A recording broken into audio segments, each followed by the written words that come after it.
Son tan amables. Hoy tenemos una conversación muy especial. Digo conversación porque no voy a estar solo. En unos minutos voy a presentar a aquellos que me van a acompañar en este panel, en esta conversación. Hace 2 semanas arrancamos una prédica que Pastor Henry y Savannah estuvieron compartiendo con nosotros. Luego su servidor la semana pasada también predicó y sin querer queriendo, dicen por ahí, terminamos en una miniserie, esa miniserie que no sabíamos que necesitábamos, pero que Dios sí sabía que necesitábamos. La primera semana Henry y Savannah hablaron claramente del llamado de Jesús hacia la vida de todos nosotros. Él nos dice una palabra, Jesús dice, sígueme. Dígale al de lado. Allá en el chat escribe, sí. Son las palabras de Jesús. Jesús dice, aquel que quiera ser mi discípulo, sígueme, niéguese a sí mismo, tome su cruz y sígame. Ese llamado es para todos nosotros, no importando nuestra edad.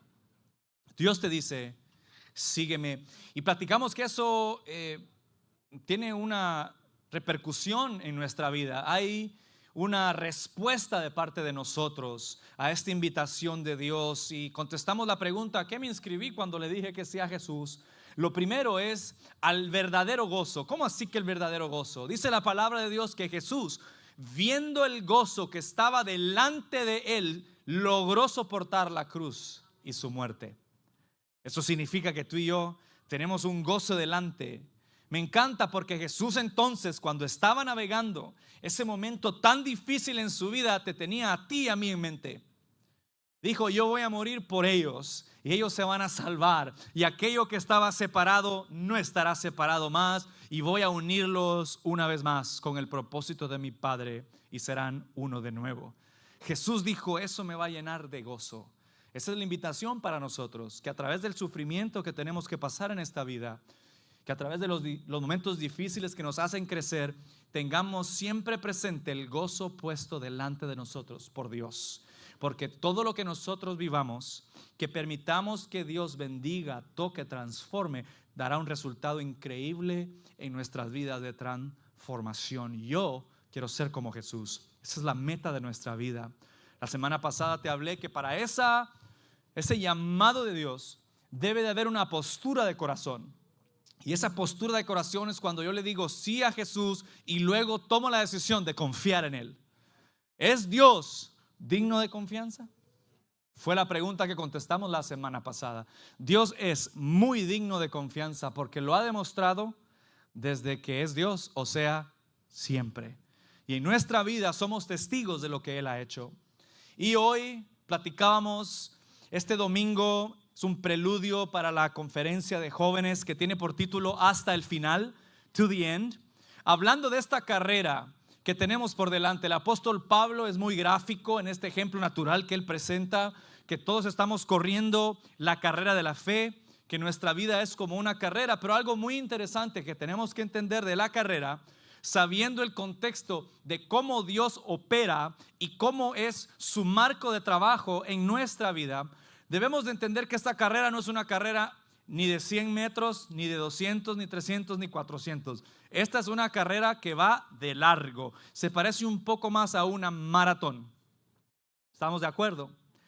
Pero viendo cómo Dios trabaja, ha trabajado y sigue trabajando el mismo de ayer, hoy y siempre, también debemos de entender que esta carrera no es una carrera sola, ni solo, es una carrera en equipo. Entonces, en lo natural, hay un tipo de carrera que se llama la carrera de relevo, donde un grupo, ¿sí?, un equipo corre con la meta de entregar la estafeta al siguiente participante y el siguiente participante al que sigue hasta el último que cruza la línea de la meta.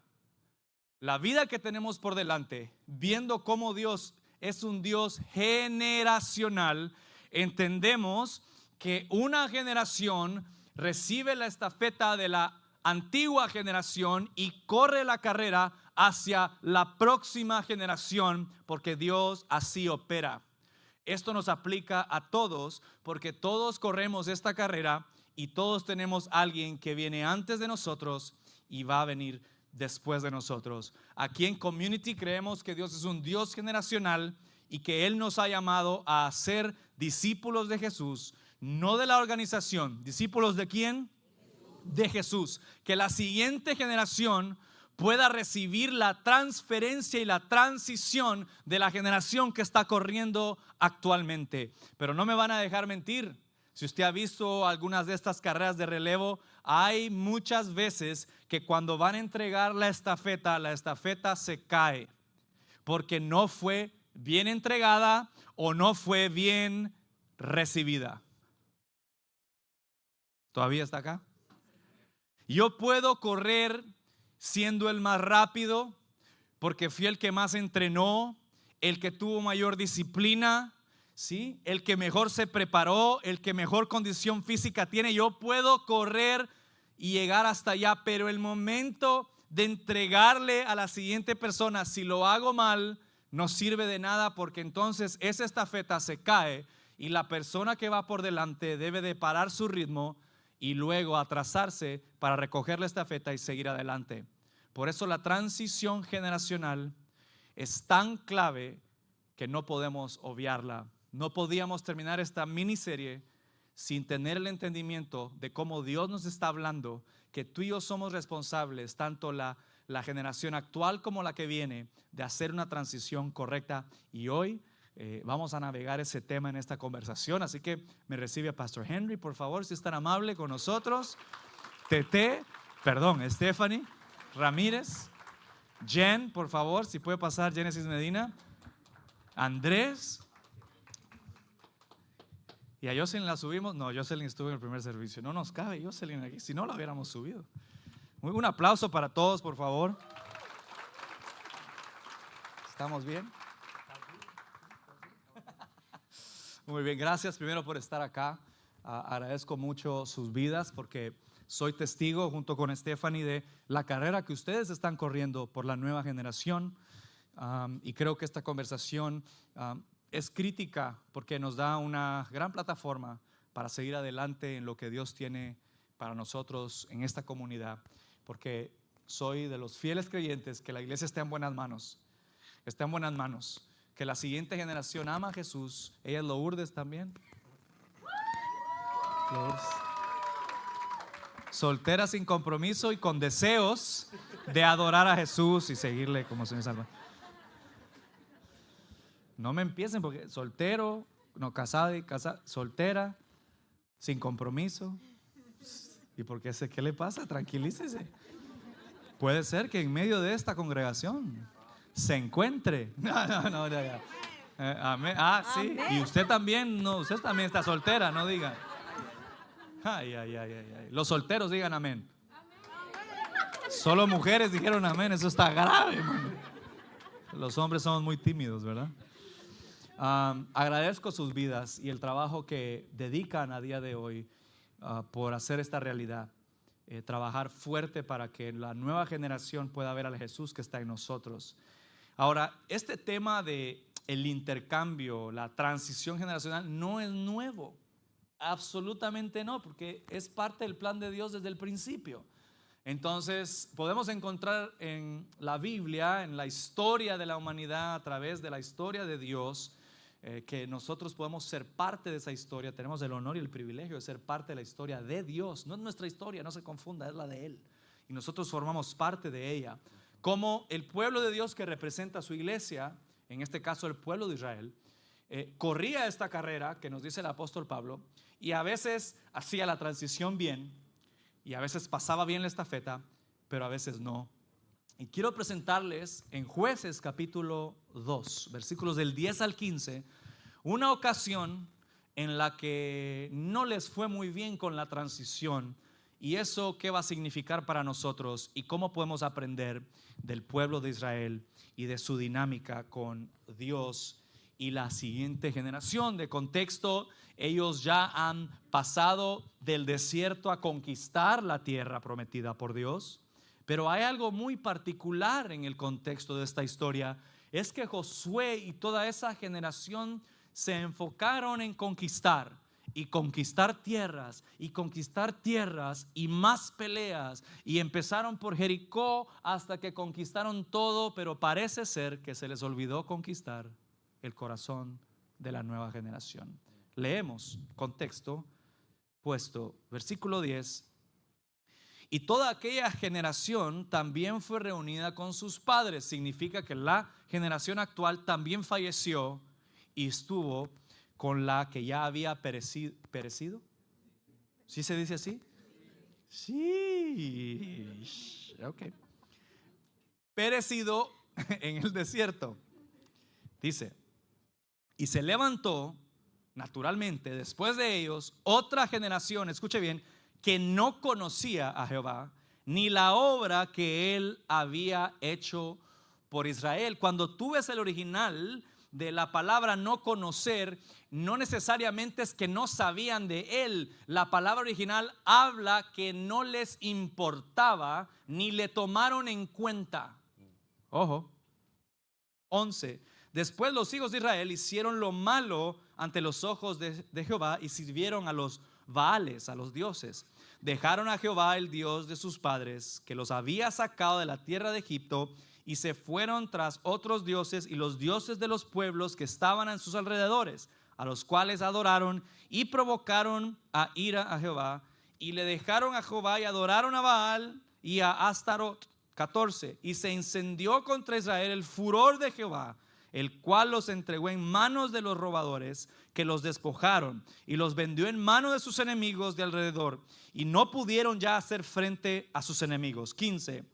Por donde quiera que salían, la mano de Jehová estaba contra ellos para mal, como Jehová había dicho y como Jehová se los había jurado, y tuvieron gran aflicción. Buenas tardes, Dios los bendiga.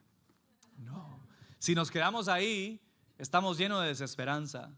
Pero quiero pedirle a Henry, por favor, que nos comente un poco, a manera de introducción. Henry, gracias a Dios, este no es el final de la historia. Así es, pastor. Sí, este no es el final de la historia porque conocemos la historia de la Biblia, ¿cierto? Esta generación se perdió, pero el Señor tenía un plan para compartir su palabra, su amor y su verdad con la siguiente generación. Y yo creo que mientras vemos el panorama de nuestra cultura, de pronto tú te sientes aquí y lees esta escritura y uno siente como que el peso de decir, wow, vemos una cultura en donde de verdad se han perdido valores. O sea, se ha perdido el amor del Señor, se ha perdido el conocimiento de la palabra de Dios en la siguiente generación. Pero hoy queremos con este mensaje no tener un mensaje de desesperanza, más bien un mensaje de esperanza. De que el Señor no ha terminado con la siguiente generación, de que el Señor está alcanzando, sigue alcanzando y va a seguir trayendo su palabra y va a seguir atrayendo a la siguiente generación con su amor, con su pasión, a llenarlos de propósito. Y así como lo hizo con Israel, así hubo una generación que se perdió. No estamos diciendo en este caso que la siguiente generación nuestra se vaya a perder, pero sí estamos hablando de el peligro, ¿no? de las consecuencias que hay cuando no somos intencionales como personas, como familia, como comunidad y como iglesia de priorizar, darle prioridad a poner al Señor primero y a trabajar en cómo seguimos caminando con la siguiente generación para que ellos corran su carrera de la fe de la misma forma que nosotros la hemos corrido. Excelente, es muy importante porque si no, entonces la palabra de Dios no estaría haciendo su propósito sobre nosotros y estaríamos perdiendo la esperanza. Todo lo contrario, esta es una gran llamada de atención para todos, de decir, todavía hay algo que hacer intencionalmente por la siguiente generación. Voy a hacer una aclaración. Si lo estás poniendo dentro de tu mente, este inicio de conversación, bajo el contexto de la iglesia o la comunidad, quiero que puedas hacer un reframing, que te puedas reenfocar en que esto comienza en tu casa, esto comienza en nuestras familias, que en la casa la siguiente generación está presente y necesita ser guiada para que pongan los ojos en Jesús. Ahora, aquí en este panel de personas tenemos diferentes trasfondos de fe. ¿Cómo explico? Que cada uno de nosotros tiene una historia distinta, al igual que todos los que estamos acá y aquellos conectados en línea. Significa que de pronto algunos de nosotros somos primera generación de cristianos que hemos decidido seguir a Jesús, ¿sí? Quizás somos segunda generación, como en mi caso, ¿sí? Mis padres siguieron a Jesús primero y rompieron con el patrón de religiosismo en nuestra familia y entregaron su corazón a Jesús. Pero aquí cada uno de ustedes tiene una historia de cómo se les ha sido entregada la estafeta o se les está entregando la estafeta.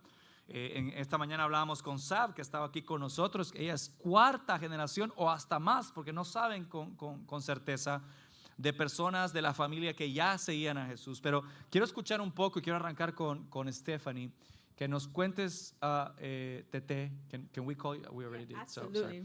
You're saying Stephanie and it sounds weird. Sí. ¿Cuál es tu caso y cómo ha sido este caminar de fe? ¿Cómo se te ha ido entregando la estafeta a ti? Bueno, yo soy primera generación. Yo conocí al Señor cuando yo tenía 12 años, que fue en el 2008. Creo que tenía 12, no me acuerdo la edad, pero fue en el 2008. Yo me acuerdo que vine con mi familia a la iglesia y tuve el privilegio de poder, cuando salí del templo, me agarró una de las líderes y me dijo, mira, tenemos un encuentro que el próximo fin de semana. Bueno, yo, sí, le tengo que preguntar a mi mamá. Bueno, el caso fue que fui a ese retiro y creo que marcó un antes y después en mi vida, donde yo pude seguir a Jesús y dejarlo todo, una vuelta completa, 180, 360, 180. Ok, perdón, matemáticas no es mi tema fuerte, pero la verdad que ha sido un proceso y yo creo que es algo muy importante que hay que entender, que ha sido un proceso. Yo aún estoy en ese proceso de fe, no solo yo como primera generación, pero en mi familia, viendo cómo las semillas de fe que hemos tomado cada uno, mi mamá, mi papá, mis hermanos, mis hermanas, de poder decirle sí a Dios en cada etapa de nuestras vidas. Ha sido un proceso. Les digo que no es fácil. No es fácil. Muchos sabemos que salimos de acá y vamos a la casa y hay veces la situación es muy diferente. Y he podido aferrarme a la palabra de Dios y seguir el proceso de seguirlo a Él en cada etapa de mi vida. Y en este momento, lo que veo hermoso es que tengo un hijo de casi un año. ¡Ah, voy a poner a llorar!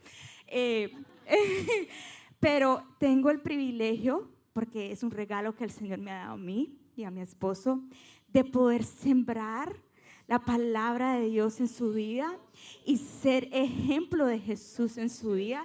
Y no solo lo veo en el caso de mi hijo, pero mis hermanos y mis hermanas tienen hijos y hijas, y juntos estamos sembrando la palabra de Dios en la vida de ellos. Y como digo, no es fácil. Hay patrones y hay ¿cómo se dice? Pensamientos o, how do you say behaviors? Comportamientos que uno trata de no repetir, pero para no repetirlos hay que sanarlos primero. Y ese proceso de sanidad es difícil, pero yo sé que esas batallas y esas decisiones que hoy estamos tomando como familia, son batallas que nuestros hijos no van a tener que pelear el día de mañana, y son decisiones que ellos van a saber que nuestros padres escogieron a seguir la palabra de Dios en lo más simple. Gracias, Tete. Andrés, si nos compartes un poco de tu experiencia. Yo también soy primera generación, al igual que Tete. Mi historia es un poquito más complicada porque yo me crié católico, veniendo de Colombia, de una familia colombiana, éramos bien religiosos, levantadas a las 6 de la mañana con agua fría, horrible. Pero era eso, lo que era Dios era un domingo en la mañana, un quehacer, una tarea que teníamos que completar en el día. Y de repente mi hermano, tengo un hermano mayor, él es invitado a un grupo de jóvenes aquí en la iglesia y le encanta. Y después él invita a mi mamá y a mi papá y todos venimos. Y no les voy a decir que vinimos y hubo una transformación de una y mis padres se convirtieron y mi hermano siguió los pasos de Dios. Es más, si estoy diciendo que soy primera generación es porque pasó todo lo contrario. Si acaso durante una época mis padres se alejaron mucho de Dios.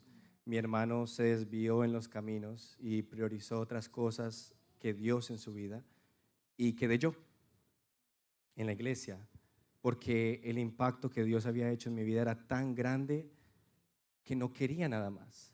Y muchas veces en mi vida sucedió que yo me desviaba y buscaba otras cosas, perseguía otros caminos, una carrera, dinero, ser un profesional, lo que sea, y siempre he sido guiado de vuelta a la presencia de Dios, a enfocarme en el primero. No es decir que si estás enfocado en Dios no puedas tener esas cosas. Es más, si te enfocas en Dios, esas cosas vienen por añadido. Pero en mi familia, lo que hizo el cambio no fue que yo llegué, algo que estamos hablando hoy en la mañana, no fue que yo llegué a la casa después de los servicios, porque mi familia hacía algo parecido a la familia de Henry. Me dejaban aquí en el lado de Community Kids y yo, ¡ay! Tiraba una fiesta y después volvían, me recogían y nos íbamos a comer a una buena. Qué bonitos. Pero ellos empezaron a notar un cambio en mí, en mi personalidad, en mi forma de ser, mi forma de comportarme, las cosas que yo les decía, las palabras que yo les hablaba. Empezaron a cambiar su forma de ver y su perspectiva, y poco a poco mis padres vinieron a la iglesia y empezaron a servir en la iglesia y a recibir, y después de un tiempo mi hermano volvió también a la iglesia, a las manos de Cristo. Como dice Tete, no es algo que pasó en la mañana. Si yo les estoy contando de este proceso en un span de 2 minutos, esto tomó casi 10 años para que sucediera, todo conjunto, y era parte fidelidad, porque era el dolor de ver a un familiar que no está tan emocionado por las cosas de Cristo como tú estás, puede ser deteriorante para tu fe, pero a la vez es la motivación que necesitas para poder seguir adelante y saber que Dios tiene un plan para tu familia.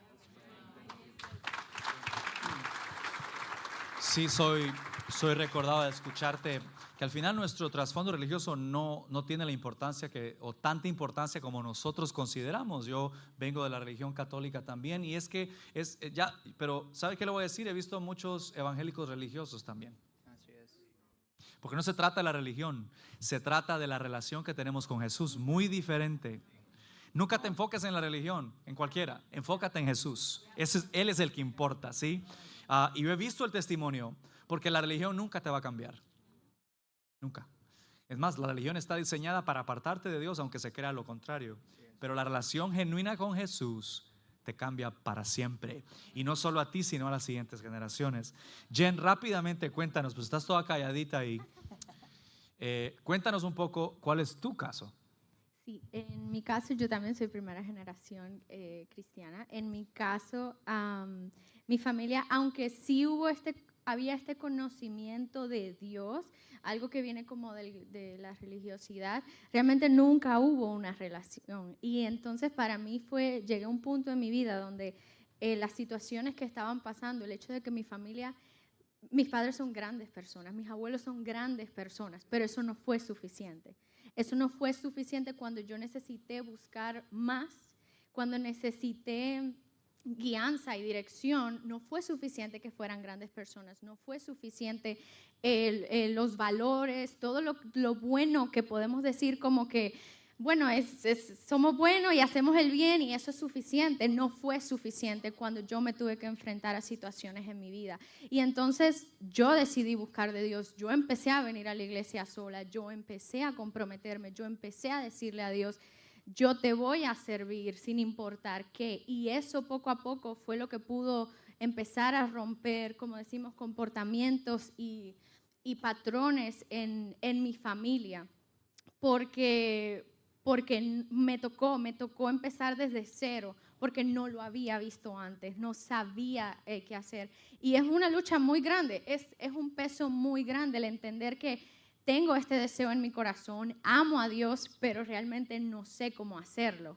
Y entonces ese fue mi proceso. Thank you, gracias por compartir.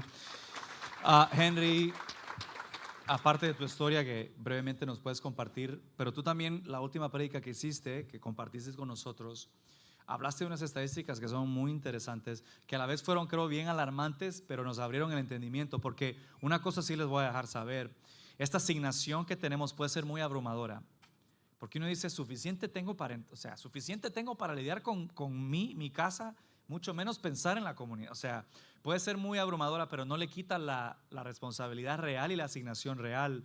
Tú hablaste de unas estadísticas. ¿Podrías refrescarnos, al contarnos tu historia, y podrías refrescarnos un poco? Creo que es muy importante resaltarlas. Sí, claro que sí. Bueno, ustedes han escuchado un poquito acerca de mi historia. Yo le entregué mi vida al Señor cuando tenía 12 años. Fue un grupo de jóvenes en esta iglesia. Y mis papás habían empezado a ir a otra iglesia un poco más tradicional, por decirlo de alguna forma. Y yo fue también un retiro de jóvenes y me llevé a mi hermano conmigo. Empezamos a venir a servir acá a la iglesia, a participar, y mis papás nos dejaban aquí en la iglesia y se iban. Y después volvían, ¿no? Y ¿sí o no? Sí, no, pero ya no fui a Community Kids, yo empecé a venir aquí a la iglesia. Entonces, y yo creo que ellos empezaron a ver un cambio radical en la vida de mi hermano y en mi vida. A los 12, 13 años yo jugaba mucho fútbol, empecé a servir en la iglesia, empecé a hacer nuestros programas de liderazgo en ese tiempo en la iglesia, y después de un tiempo mis papás empezaron a venir a la iglesia con nosotros. Pero mi historia es una historia de confianza y empoderamiento, porque yo les he contado que a los 13 años yo me convertí en un líder de jóvenes en la iglesia, y le pedí a mis papás que si podía abrir un grupo en la casa, y después mi hermano también les pidió que si podía abrir un grupo en la casa. Entonces nosotros teníamos un grupo en la casa y yo tenía mi grupo en la casa de alguien más donde nos permitían hacer hosting. Y mis papás, sí, ni siquiera, solamente empezando a venir a la iglesia, vieron algo en mi hermano y en mí, y confiaron en nosotros y nos dieron ese empoderamiento de caminar en el llamado que veían en nosotros. Entonces, muchas veces yo les cuento mi historia y usted dirá, wow, un niño de 13, pero imagínense unos papás que ven a sus hijos y dicen, ¿sabe que yo voy a confiar en mis hijos? Y voy a poner, o sea, yo ni siquiera lo llego a entender, pero en realidad esa fue nuestra historia. Entonces, había muchas veces que yo el martes en la noche le decía a mis papás, mañana podemos llevar la van, porque es que necesito hacer un tour aquí en el Pembroke Pines a recoger a 5 de mis amigos antes de llegar al colegio. Y no solo eso, sino podemos parar en Sedanos porque necesito comprar la comida. Y entonces, ¿de dónde venía la comida del grupo? ¿Y de dónde venía la plata para la gasolina del grupo? Entonces o sea, mi testimonio también es el testimonio de ellos. Y lo que Dios me ha permitido caminar hasta el día de hoy ha sido parte de la confianza que ellos depositaron en mí, y el empoderamiento que ellos depositaron en un niño de 13 años. Decir, ¿sabes qué? Yo veo que el Señor está haciendo en la vida está haciendo algo especial en la vida de este muchacho, y vamos a caminar con él.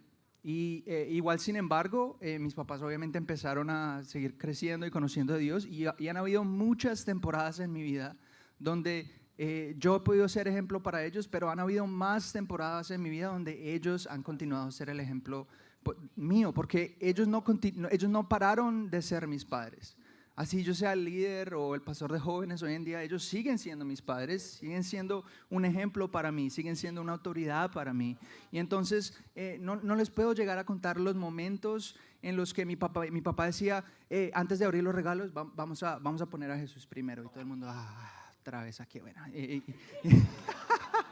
Y mi papá siempre se encargó de abrir espacios en nuestra casa para poner a Jesús primero. Estaba pasando algo en casa y mi papá decía, vamos a ayunar, vamos a orar. Perdimos nuestra casa después de la crisis del 2008, y nosotros literalmente en la mañana nos despertábamos 5, 6 de la mañana a ayunar y a orar. Y son cosas que yo viví en mi casa porque las viví con el ejemplo de mis padres. Y esa es la conexión que quiero hacer refrescarte con las estadísticas que hablaba el pastor hace unos minutos. Hace un par de meses, no la predica de hace 2 semanas, sino hace un par de meses, en agosto, estábamos en la serie de generaciones, ¿se acuerdan?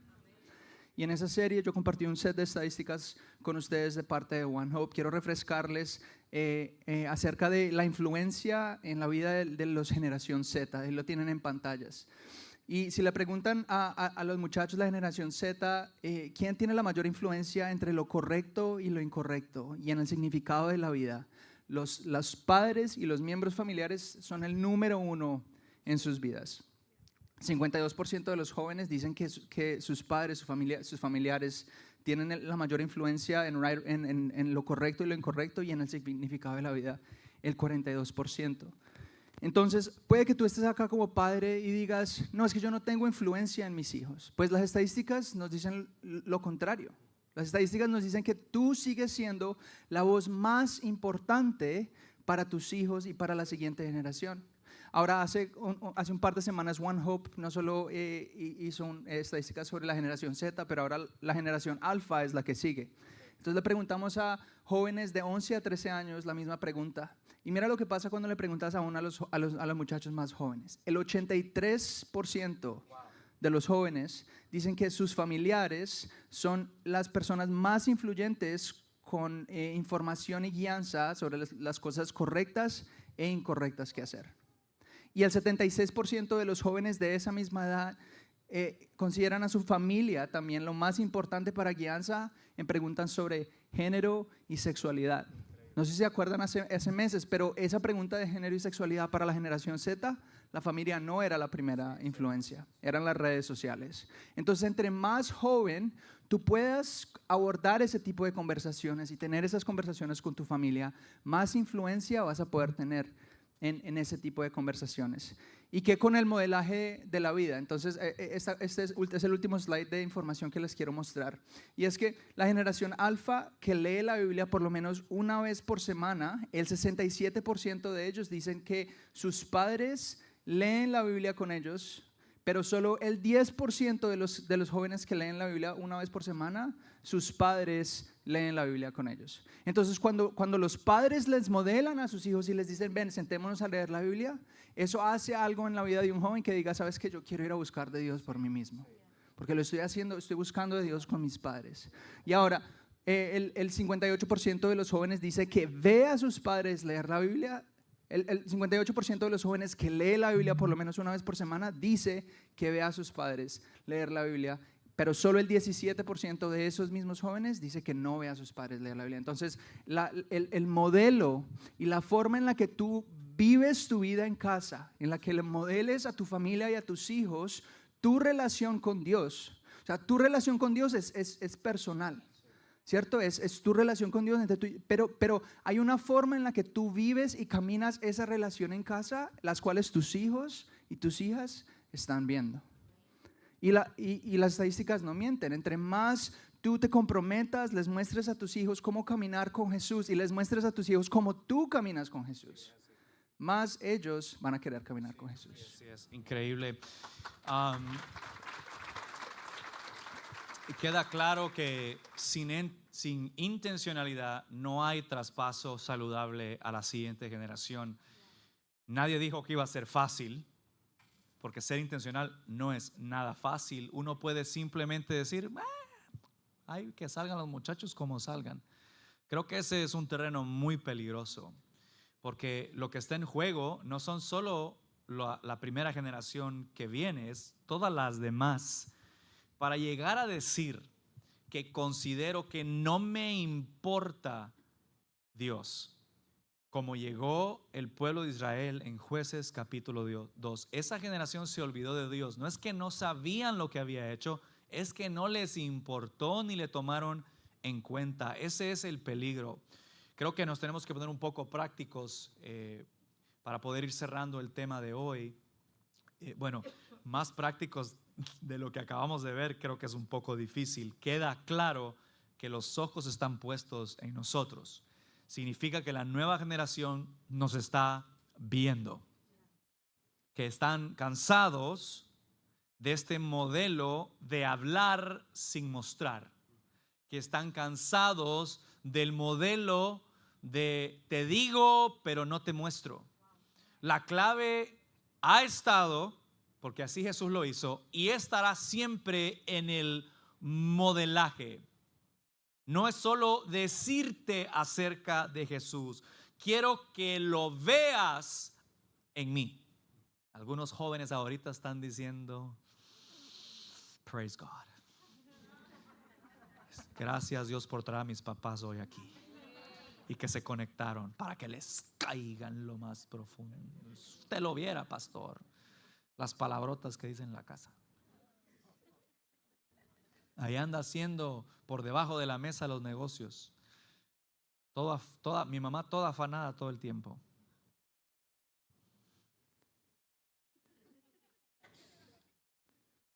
Porque no es suficiente, como dijo Jen, con decirlo. Hay que vivirlo y mostrarlo, y eso no es fácil. Ahora, ese es un paso activo, ¿no? Es un siguiente paso de acción. Quisiera preguntarle a Tete, según escuchamos esto, si puedes compartir con nosotros. Aquí hay familias de todo tipo, de formación de camino, de diferente estructura también, pero creo que la palabra de Dios es muy práctica a la hora del acercamiento, al hacer este cambio generacional. ¿Qué has visto tú y qué has decidido tú y qué te han mostrado a ti de manera práctica en cómo abordar, creo que es la palabra correcta, cómo abordar este cambio intencionalmente? Bueno, pues en mi vida he tenido el privilegio de poder formar parte del Ministerio de Jóvenes y pienso que algo es lo que estaba diciendo Henry, es poder empoderar y confiar. Como decías tú, pastor, la semana pasada, el Señor pone su confianza en nosotros para poder compartir, ser el ejemplo para los demás, right? Y eso empieza en nuestros hogares. Pero para yo poder empoderar y poder confiar, tengo que primero poner mi mirada en Cristo, someter mi voluntad a la de Él, porque si yo pongo mi voluntad, todo se va a ver crazy, no bien, porque yo soy humana y Él es Dios. Y cuando yo pongo mi confianza en el Señor y digo, Señor, toma tu lugar en mi casa, toma tu lugar en el ministerio en el que estoy, Señor, uno ve cómo el Señor se mueve. Ustedes, bueno, de pronto no saben, pero yo dirigí grupo con Andrés. Primero fui su líder y ahora tengo el privilegio de poder correr al lado de él y apoyarlo en la etapa en el que él está. Y hoy también puedo confiar que el futuro viene y se ve hermoso y ahí estará mi hijo. Amén. También. Y es poder confiar que la voluntad del Señor se va a hacer. It's gonna be done, yeah. Modelaje, confianza, increíble. Jen, ¿qué nos puedes decir acerca de esto? Yo creo que todos podríamos bajarle la velocidad un poco a nuestra vida, especialmente en la casa, y que podamos escucharnos más los unos a los otros y que podamos practicar compasión, porque yo lo veo cuando yo llego a mi casa y digo, ok, ahora vamos a hacer esto, y que mis padres puedan escuchar y decir, ok, a lo mejor ellos no lo entienden, no saben por qué lo estamos haciendo, pero ellos poder tener el corazón abierto a entender de dónde viene lo que yo estoy trayendo, y yo también el entender de dónde vienen ellos. O sea, no es culpa de ellos necesariamente, a ellos nadie les enseñó. Entonces, el yo poder tomar ese paso de decir, ok, a ellos nadie les enseñó, déjame entonces yo tomar la responsabilidad de mostrarles lo que Dios ha hecho en mi vida. Entonces, creo que eso para nosotros en la casa, el poder bajar la velocidad, prestar más atención y practicar más la compasión entre familias. Sí, resumiendo, creo que es empatía, ¿no? Es lograr ponerte en los zapatos del otro. Muy fácil juzgar lo que tus papás hacen, padres, muy fácil juzgar lo que nuestros hijos hacen, pero si bajamos la velocidad un momento y ganamos presencia, entonces ganaremos el oído. Y si ganamos el oído, seguramente podremos llegar al corazón. Andrés, cito. ¿Qué nos dirías tú de manera práctica? Aparte de todo lo que ya ha sido dicho, una de las cosas que prácticamente se podría hacer en la casa es dejar la pena a un lado, creería yo. Padres, esto va tanto padres a hijos como hijos a padres. Padres, si ustedes son primera generación o segunda generación, o no importa la generación, lo que importa es que están en el compromiso de guiar a sus hijos hacia Cristo y están trayéndolos a la iglesia y quieren que tengan una relación con Cristo como ustedes la tienen, comprométanse ustedes con ellos como se han comprometido con Dios. Hay muchas veces que escucho de padres que son un ejemplo a seguir en la iglesia y ya hablo con los hijos y no saben de los padres asombrosos que hay en la iglesia. Lo que estaban diciendo ellas, el padre es como si hubiese una máscara puesta, que el padre que viene a la iglesia, y lo digo por experiencia personal, es una persona, el llevadero, la persona que se la lleva bien con todo el mundo, el que habla aquí, el que habla allá, el que sirve, la madre que está siempre dispuesta, atenta con todos, y en la casa la persona más importante son los biles que hay que pagar. La persona más importante es la renta que hay que pagarla, es el trabajo que hay que hacer overtime. Hay personas aquí que le dedican más tiempo, atención y dinero a sus jefes que a sus hijos. E hijos de la misma manera. Si ustedes son primera generación, hay mucho más allá que una pantalla alrededor de ustedes. Hay mucho más que su grupito de amigos.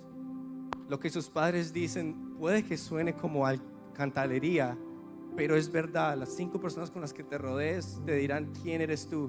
Dime con quién andas y te diré quién eres. ¿En qué estás decidiendo caminar en el día de hoy? ¿Qué pasos y acciones estás decidiendo tomar?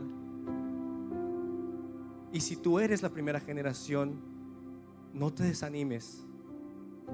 No te desanimes, porque te digo que por experiencia propia que el cambio vendrá si tú sigues, perseveras y te aferras a la palabra de Dios. El cambio vendrá en tu familia, en tus siguientes generaciones y en tus amigos alrededor. Es más, hay un versículo que estaba en mi corazón. Es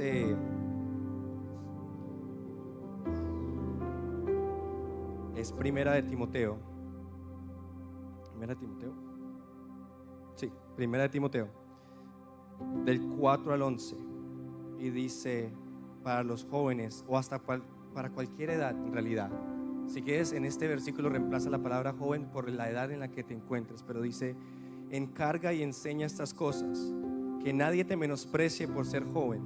Al contrario, que los creyentes vean en ti un ejemplo a seguir en la manera de hablar, en la conducta, en el amor, fe y pureza. Y continúa en el versículo 16 diciendo: ten cuidado de tu conducta y de tu enseñanza, persevera en todo ello, porque si te salvarás a ti mismo y así salvarás a ti mismo y a los que te escuchan. Muchas veces no sabemos nosotros como jóvenes, como hijos, la posición en la que estaba Henry. El poder que hay en las palabras de los jóvenes es increíble. El poder suficiente para que su familia lo apoyara a los 13 años. El poder suficiente para que mi hermano, que estaba acabado de salir de un divorcio, una relación tóxica, en depresión, tomando, y Dios lo trajo a sus pies. Y hoy es un padre feliz de ya casi 2 hijas, fielmente casado. Y yo no podía hacer nada al respecto excepto orar y mantenerme fiel a Dios, porque no podía físicamente hacer nada más por mi hermano, ni por mi familia, ni por nadie más. Pero qué tan poderoso es. Tuve que esperar, sí, tomó un tiempo, definitivamente. Pero si les digo que hoy en día, cuando yo estaba niño, termino con esto, con lo quebrantado que estaba mi familia cuando yo estaba creciendo, mis únicas 2 oraciones era que quería tener una familia unida y una familia grande. Y hoy Dios me ha dado la familia más unida que he tenido en toda mi vida, y se están multiplicando, así que no tengo complaint. Y ahorita lo casamos y después vienen los suyos también. Entonces va a seguir creciendo la familia, ¿no? Me parece que el futuro de la iglesia de Jesucristo está en buenas manos, ¿no le parece? Tenemos iglesia para rato. Y así creemos por cada una de sus familias, porque creemos en la nueva generación. El compromiso de nosotros los adultos: correr bien, siguiendo a Jesús, puesto nuestros ojos en Él, y a y aprender a entregar bien. Voy a correr bien, lo mejor que pueda, pero voy a entregar bien. Me voy a entrenar para entregar. Intencionalmente voy a ver a la siguiente generación y le voy a decir: te veo con los ojos de Dios. Estamos aquí por ustedes. A todos nuestros jóvenes que están aquí, I want to say that we love you, that we pray for you. I don't know where you at. I don't know if you have anger in your heart. I don't know if you have depression in your heart. I don't know if you have anxiety. I don't know if you're annoyed. I don't know. What I do know, that there is a powerful God that I have seen act in my life, that He got me out of anxiety, out of depression, out of sin, and I have seen it in my life, and I have seen it in my family, and He can do it for you if you just believe. Without a doubt, we serve a powerful God that loves you, that knows you by name, and He's calling you out today. He's saying, follow me. Would you say yes? Will you sign up? Would you deny self, pick up your cross, and follow Jesus? Pastor Henry, would you please, nos puedes por favor cerrar? Un aplauso para todos. Vamos a estar de pie. Ponte de pie, iglesias. Te quiero pedir que si estás con tu familia, que se abracen ahí juntos. Abraza a tus padres, abraza a tus hijos. Y si tú estás aquí solo, si alguien está aquí solo, levanta tu mano y una familia te va a acoger. Que tú no estás solo. Aquí tenemos gente sola. No dejen que nadie ore solo, por favor, en este momento. Sé que de pronto tú estás aquí solo porque tu historia es como la de Andrés, que estás orando por tus papás, o de pronto estás orando por tus hijos, o de pronto tienes a tu familia en un lugar lejano, pero aquí no estás solo. Cierra tus ojos ahí como familia y pon tus ojos en Jesús. Y quiero que cuando mires a Jesús veas que Él te está diciendo lo mismo que te dijo desde el primer día que comenzó esta serie. Sígueme. Sígueme, hijo. Esa es tu invitación. Sígueme. Padre, gracias. Gracias porque esta carrera no se trata solo de nosotros, Señor. Gracias porque esta carrera transciende nuestras vidas, Señor. Tú eres un Dios de generaciones, Señor. Tú eres un Dios eterno. Y aquí hay familias representadas que están lidiando con muchas cosas. Hay dolor, hay quebrantamiento, hay relaciones que han sido, que están doliendo, Señor, que hay separación, de pronto hay pecado oculto, hay conversaciones que no se han tenido. Sin embargo, tú has creado estos núcleos familiares, Señor. Y este es tu plan, Señor. Este es tu plan. Restaurar y hacer todas las cosas nuevas, Señor, a través de esta relación tan importante, Señor, entre padre e hijo, entre esposo y esposa. Señor, yo declaro en el nombre de Jesús que tú continúes haciendo milagros, Señor, que cada familia de esta iglesia pone sus ojos en ti, Señor, y que sepa que seguirte a ti es una decisión de una vida de gozo, pero también una vida de muerte, Señor. Que hay cosas que aquí en este altar, que aquí en este lugar, mirando y abrazando a nuestros padres y a nuestros hijos, hay cosas que tienen que morir, Señor. Hoy yo declaro que muere el ego, Señor. Hoy yo declaro que muere el orgullo, Señor. Hoy yo declaro que muere la vergüenza, Señor. Hoy yo declaro que muere la amargura, Señor. Yo declaro que muere el dolor, Señor. Hoy rendimos estas cosas ante ti, Padre, y declaramos que esto no es un momento, Padre, que este momento transciende a conversaciones de sanidad, a procesos de sanidad, a personas que buscan de ti, Señor, a familias que van a buscar de ti y buscar sanidad en ciertas áreas de sus vidas. Mira, acá hay familias y padres y hijos que tienen que confesarle algo a sus padres, y padres que tienen que confesarle algo a sus hijos. No esperes un momento más. Al otro lado de tu confesión está tu sanidad, dice el libro de Santiago, que cuando tú confiesas tus pecados, en ese momento tú eres sano. Entonces no escondas nada, empieza a tener conversaciones transparentes, directas con tus hijos. Empieza a permitir que el Espíritu Santo habite esos momentos en casa, Padre. Yo veo familias orando, Señor. Yo veo familias buscando de ti, Señor. Yo veo familias haciendo estudios bíblicos en casa, Señor. Yo veo familias buscando de ti a solas en casa, antes de irse a un grupo de la iglesia, antes de buscar de ti con alguien más, Señor. Que ellos tengan la prioridad de buscar de ti entre padres e hijos, Señor, que tú empiezas a hacer algo especial. Y declaro en el nombre de Jesús que aquí no solo hay familias que te buscan y te sirven, pero que son luz en esta sociedad, que son vida en esta sociedad, que empiezan no solo a caminar contigo, sino a hablar de ti, a mostrarte a ti a esta sociedad, Señor. Que muchas otras familias, y aquí hay vecindarios que van a ser transformados por la presencia y el amor de Dios. Que tú empieces a salir de casa y empieces a compartir el amor de Dios con alguien más. Que tú vas a ser un reflejo de lo que Dios ha hecho, que lo que Dios ha hecho en ti va a ser un reflejo para este mundo. Lo que Dios ha hecho en tu familia va a ser un reflejo para tus vecinos, para tus hermanos, para el resto de tus familiares. Y que ellos se van a encontrar con Jesús, van a empezar a preguntarte a ti, a tu familia: oye, ¿qué están haciendo? ¿Dónde están buscando? ¿Qué es esta sanidad? ¿Qué es esta paz? ¿Qué es esta abundancia? Y tu única respuesta va a ser: ¿sabes qué?